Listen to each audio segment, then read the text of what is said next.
I wake up to the same old fight, chasing shadows in the night. Promises made, but I let them fade. Caught in the cycle, I'm feeling betrayed. Round and round, I'm losing ground. Trying to break free, but I can't see. These negative patterns are haunting me. Nights turn to days, I'm losing my way. Thought I found peace, but it's led me astray. Chasing the high, but it only brings pain. The more I run, the less I gain. Hey everybody, hey, this is Tarika and you are in the office with Tarika's Say It Again podcast. And today we have a special guest, which is my daughter, Jarvia. Hi, everybody. All right. So she is joining us today in the office, and we're going to talk about college life. And, those are just some of the things some of the parents have shared with me in wanting to know what it's like, for those that may be going off to college. So I thought that would be best for someone that's actually in college, her third year, to give us some insight about college life. All right, ma'am. So what would you start off with? Like, what do you think would be helpful or beneficial for not only the parents, but for the kids to know? I think it would be more so just like trusting in yourself and knowing that, I was content with knowing that I had a support system that I could fall back on. Mm-hmm. I feel like I've been blessed with a family that always was there showing up and supporting. So I feel like when I went off, I know I had that pillow, but just knowing that I also want to show my family, like, I do appreciate everything you guys have done. So I want to show you guys that I can stay afloat on my own. So that was a big thing for me. Mm-hmm. And just also utilizing all the resources that the school can give you. USF, since I'm a junior at USF, they have like food pantries, and they even have a thing called Dressable, where you can get like up to like 3 free suits and stuff like that. Just different resources that you would just have to find on campus, and not being scared to just go out on a limb. And my mom always taught me was the worst thing somebody can say is no. So just asking, because if you don't ask, you'll just never know. Correct. And that's key, you all. If you don't ask, as she said, you will never know the outcome. And I like how you talked about, the support system, because some kids don't have that. Right. So you mentioning where if they didn't have it financially or mentally or whatever, the school has those type resources. Right. There for them to utilize. And I think that's key, because a lot of kids may not know about that, and some parents may not know either. Okay. So what about like your routines? Is it some similarities compared to in high school? Did you have to reconstruct some things, as far as routines? I think everybody always makes that joke that like 8 a.m. in college isn't 8 a.m. in high school. And I was one of the ones that didn't listen, but I definitely learned my lesson my freshman year with having an 8 a.m. chemistry class. Ooh. And having to get up. But after that, I definitely adjusted. And one thing about college, with the classes being different and the schedules being more flexible, with you being able to choose what you want to do, after that, I really decided to just like put myself first, and knowing that, okay, well, I can start my day at 10. It might end at 4, but I only took 2 or 3 classes today, so that's fine with me. Because everybody always jokes like, "Oh, Jarvia gonna get her sleep in," and I am, because I just didn't want to overstimulate or put too much of a heavy workload on myself, because this was a new adjustment with going into college. So I think my schedule did adjust from high school, of course, but just kind of sticking to my roots and knowing like myself, and knowing that this would work for me, this wouldn't work for me, and what I can and cannot do necessarily when it comes to putting so much stress on, your academic schedule and yourself. So basically it's just learning who you are, right, and to see what works for you, because we definitely know what may work for you may not work for someone else. exactly. Right? So establishing that and routines. Right. All right. Okay. Well, I think because, of course, we always talk about addictive patterns and how you can have negative and positive, and sound like you set in place some positive patterns and routines for yourself in order to be successful, because you wouldn't be a junior if that was the case. Right. And that was one thing parents in dealing with, because, I have friends say, like, have you seen a report card or something like that?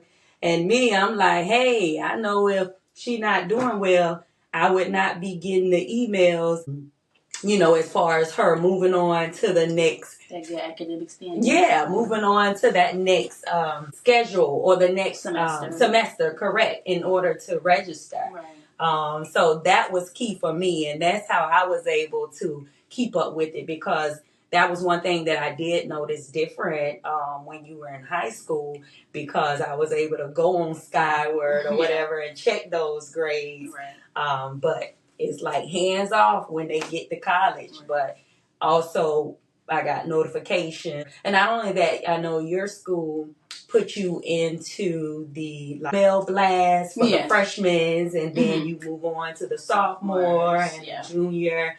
So those were also some indicators that let me know. Right. Let's see. So what about roommates? In college, a lot of times you get the opportunity to make friends or stay on campus, and then you go off to get your own place. What was that like for you, and those roommates?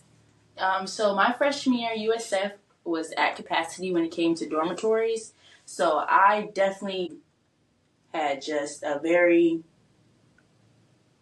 straightforward welcome to the real world when it came to being on my own, because I wasn't able to experience the dorm life. I had to get a apartment my freshman year of high school and experience paying rent and bills and managing my money. So I was living in a 4x4, which is 4 rooms, 4 bathrooms. So I was able to have my own bathroom in my own room. That was a blessing. Yes. And my roommates from the beginning were really nice. I really didn't have any roommate issues. And that's really good. Yes. That's a blessing again, because definitely horror stories or stuff like that. But just getting that experience of you got to have this much money at the end of the month to stay here was very eye-opening, and it's an experience that not a lot of people get, but I obviously wasn't the only one that had to go through that. So I was blessed enough to be able to have that money every month and not really stress about that my freshman year, and just focus on school and creating that budget. Yes. And that's like big girl type thing.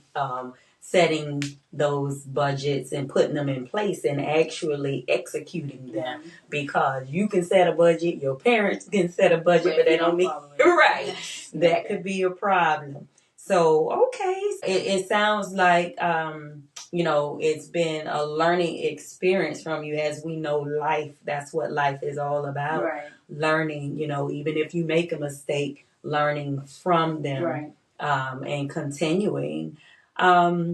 Let's see. Is there anything else you think that would be beneficial in letting either the parents or the students know? Because I know at this point they are in the process, or they're waiting on, those letters. Yeah. Those acceptance letters. And hopefully by now, there's early decisions, I think, going out at this moment. So they're not quite there yet. Okay. Should be soon for sure. So by now, the students should be getting their information in. Tell me a little bit about the Common App, because you still have some individuals that's not aware of the Common App and maybe still using the individual. Oh, okay. Yeah, I use the Common App to apply to. It's basically like a mass apply to all schools. So you kind of just fill out a generic form that they base off of the schools that you pick to choose from, and then you you send it off, and it applies for many schools in a small fee. Sometimes you have to pay a fee depending on your School. economic status or your school, and sometimes you don't. But that was really easy for me since I didn't have to pay all the application fees for each individual school, and I didn't have to go individually and do stuff specifically because the Common App kind of did most of the work for you because you just like upload, your report cards or your transcripts, and they literally just basically set it all up for you. And does the Common App already have it in place where it has your SAT scores? And I think when you link it, it definitely does, because that's just, they have the links where you could just put in your information, and they have all the SAT and ACT scores. Cause I don't believe I inputted them myself. I believe them just being uploaded on there. Mm-hmm. So that was real easy and less stressful than the alternate route, of course. Mm-hmm. Of individually submitting and uploading to each school. That could be strenuous. Yes. Financially. With all the offices you have to reach out to, because there's so many different offices when it comes to applying and even just being in school.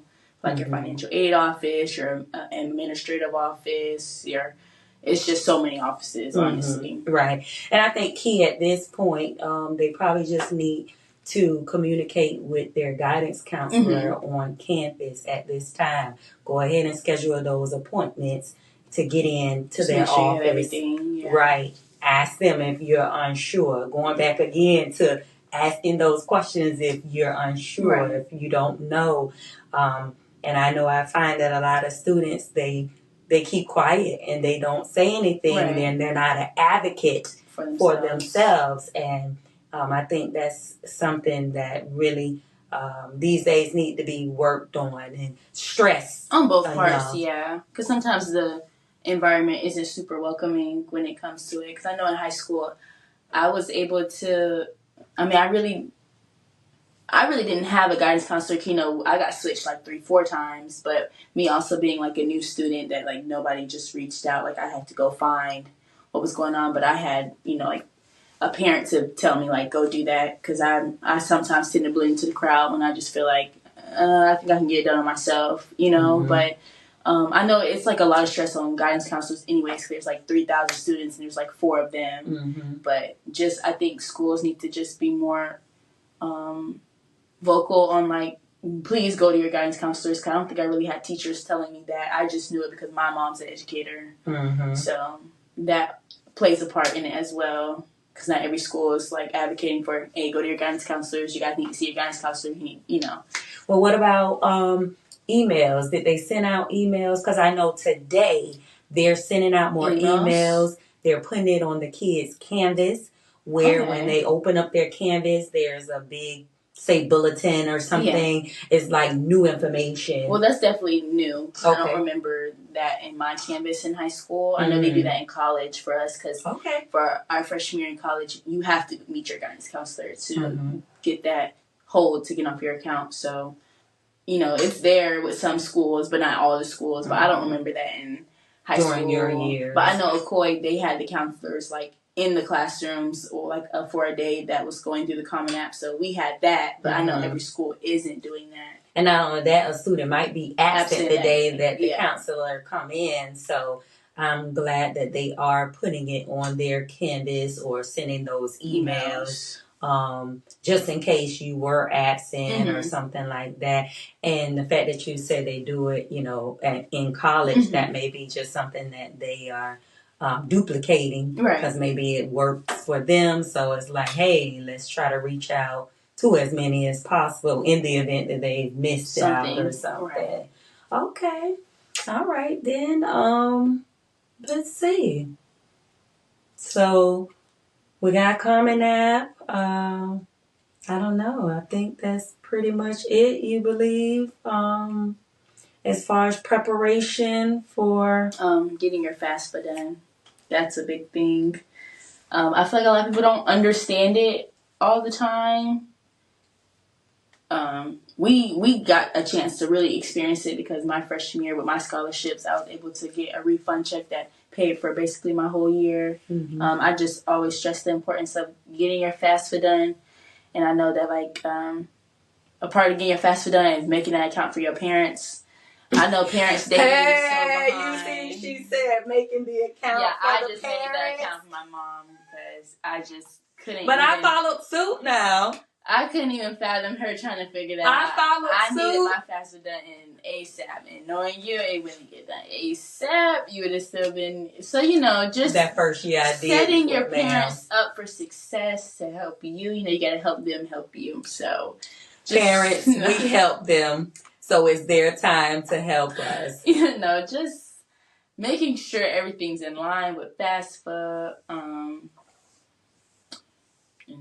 Tell them about the scholarships, because your scholarships took care, every year, yes, your whole undergrad experience, even though you're still a junior, but it covered everything and left additional funds for you, because you mentioning the FAFSA, but also mention the types of scholarships that you received. So, because of my GPA in high school, I think the qualification was over a 3.0 or over a 3.5. I can't remember off the top of my head, but USF had a scholarship that if that was your GPA coming out of high school, that you would get a certain amount of money. So that scholarship plus how much money I got from financial aid, I got like a whole bunch of money back my freshman year, which was like really big for me because that was a lot of money. So just the merit.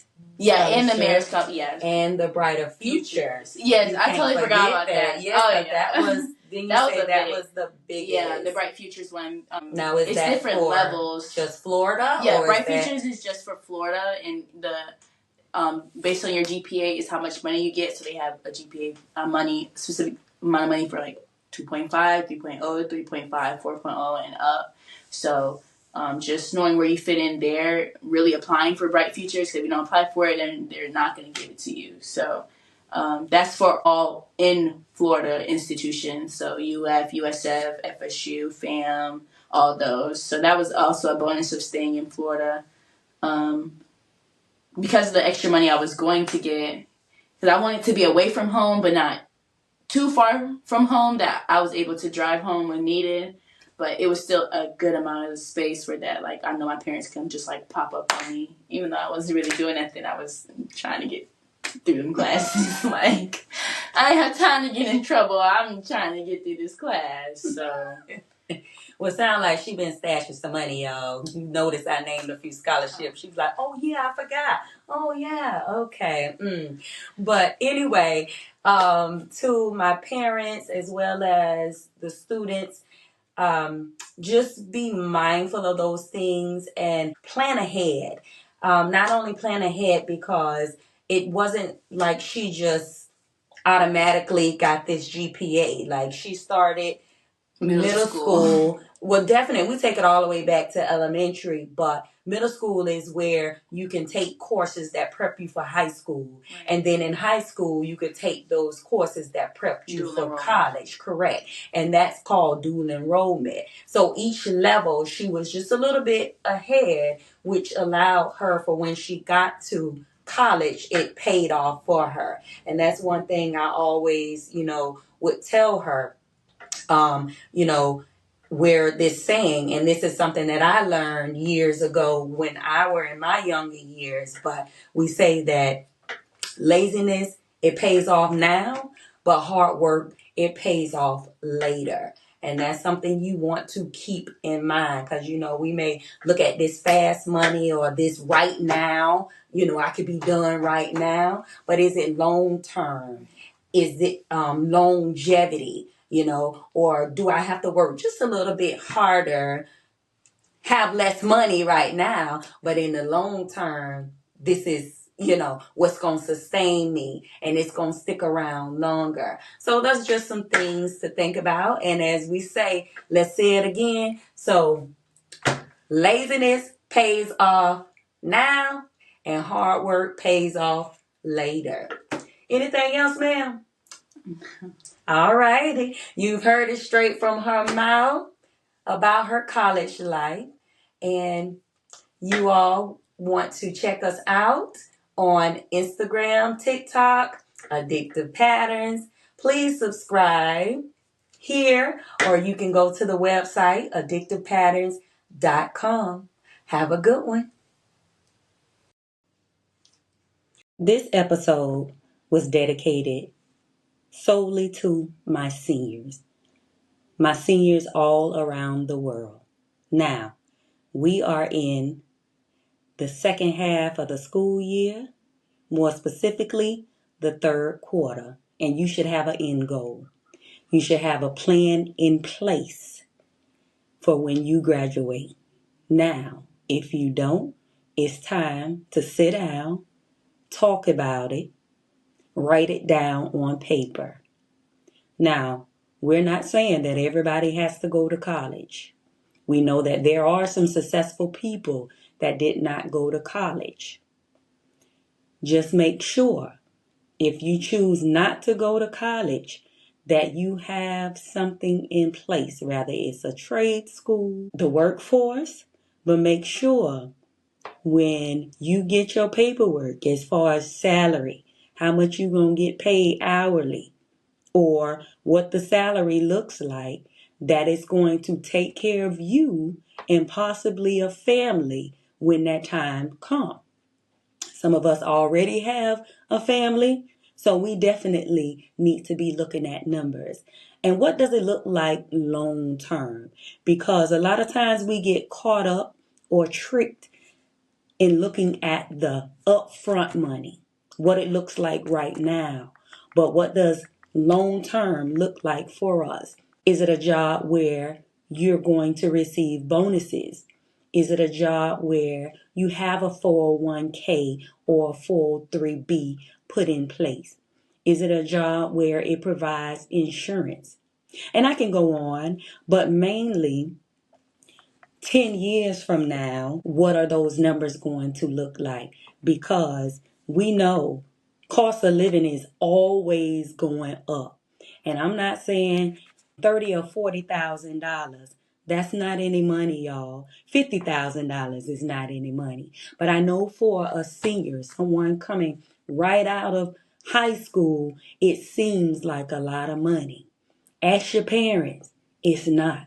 Not with all of the things that we have to take care of. Not only just the basics, right? We want to enjoy life. I always talk to my child as far as being in this rat race, this cycle, just working, working, working, and not getting a chance to experience your money. That's traveling, right? That's going shopping, going out to eat sometimes.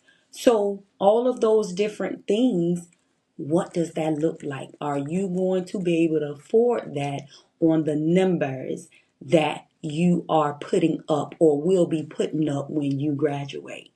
So that's just something to think about for those that aren't choosing to go to college, because that isn't something that you have to do. But for those that are going to college, my advice to you, stay on course. As my parents always used to say, keep your nose clean. You could take that literally or figuratively speaking. Other words, staying out of trouble so that you can graduate, get your degree, and be able to move forward with whatever your area of expertise is. I wish you all well. One last thing to leave you with, because you often hear me talk about addictive patterns, and I always say you can't get away from it. So one may ask, well, what does college have to do with addictive patterns? This is one of those positive addictive patterns that you want to have. Now, anyone that goes to college, you have to be dedicated, right? You have to be disciplined, because there are so many different distractions out there. Rather college or not, but we're talking about college. So many different distractions. So with all of those different characteristics that you need to have in place to be able to finish, because we know sometimes people start and we don't finish. So in thinking about this positive addictive pattern, we think about legacy. Like, what are you leaving behind? We think about traditions, and see, being a alum of a HBCU, yes, fam, you, For us, that's a legacy because my grandmother went to FAMU, my mother went to FAMU, and I went to FAMU. My brother as well. So that's something from generation to generation that we've continued to do, right? Like a family tradition. Now, my daughter, she said, no, we stopping right there with the HBCU.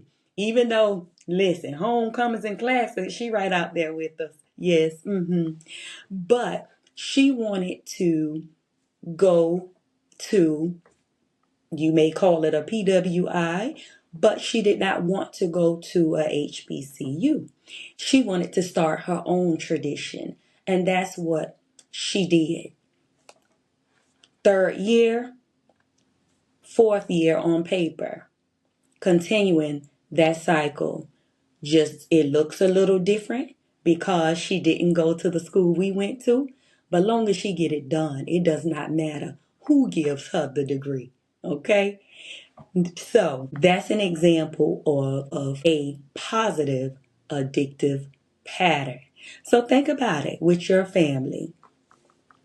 You probably never paid attention to it, but you all have your own positive addictive patterns, things that have been passed down, things that you see. And if you don't, if you are or will be the first generation to go off to college, my hat go off to you and I wish you well. Listen, they got scholarships for first generation individuals. So it's a blessing.